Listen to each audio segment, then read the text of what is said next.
I don't know about y'all, but Jesus is my best friend, and I be having conversations with him all day. So anyways, I'm doing this far walk, pulling this tote,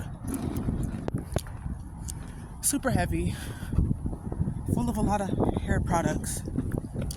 And the whole time I'm walking, I'm just counting. 1, 2, 3. Ooh, counting the footsteps that it takes to get where I'm going. This is something I started doing when I was in elementary, so I'm getting winded. Anyways, counting my footsteps, how long it takes me to get certain places. I really don't complain much because I always know that I'm going to get there.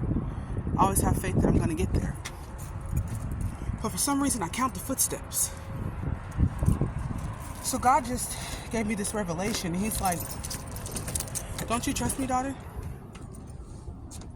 Do you only trust me when it's convenient? When you got a car or an elevator and you know for a fact you're going to be there soon?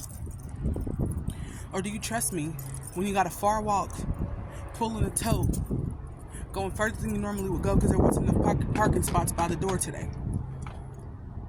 And I had to think, and I'm like, God, you're right. I do trust you, but that doesn't show obedience. It's kind of like complaining when you're counting your footsteps everywhere you're going.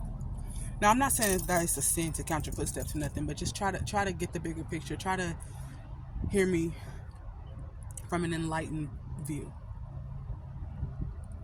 If God told you that it's for you, it's for you. If God told you it's coming, it's coming. There's not one thing that the devil could do to stop it. There's not one thing that anybody can do except for your disobedience. You choosing not to follow God. You choosing not to take that footstep even though you're pulling a tote. You choosing not to go where he told you to go. I could easily say I'm tired and just not go. I could easily just not do. I have enough things on my plate. I don't have to do the things that I'm doing right now. I do a lot of missionary work, a lot of things that I'm not even getting paid a third of what I would be getting paid if I had my own salon. But it's a process. And God is using me in every retirement home, in every rehabilitation center. He's using me. I've had so many people tell me, thank you so much. I haven't had nobody touch my hair in 6 months, or nobody has touched my toes in years. Thank you so much for doing this for me.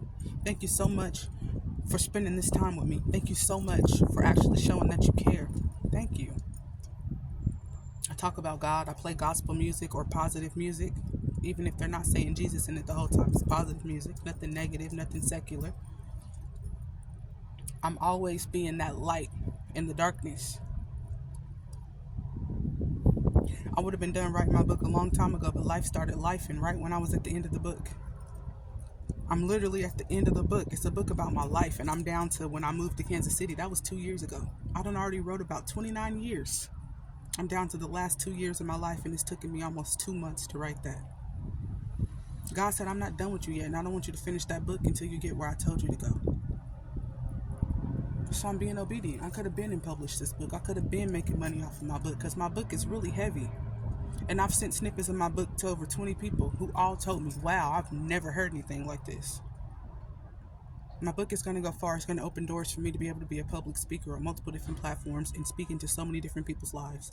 I have over 12,000 followers on TikTok, 2,000 on YouTube. Just keep going on all my social medias. Add them all together, it's about 15,000 people. And that's just the ones who are following me. That's not the ones who are watching. I got millions of people watching my videos. The views show that. So, God is using me, and I trust him. So, I got to stop focusing so much on how many footsteps it takes and just know that I'm going to get there. I got to my car. God told me I was going to get to my car. I got to my car. Whether or not I counted the footsteps, I was still going to get there. Hopefully, y'all got what y'all needed to get out of that message. But stay blessed. And remember, God's got you. Much love.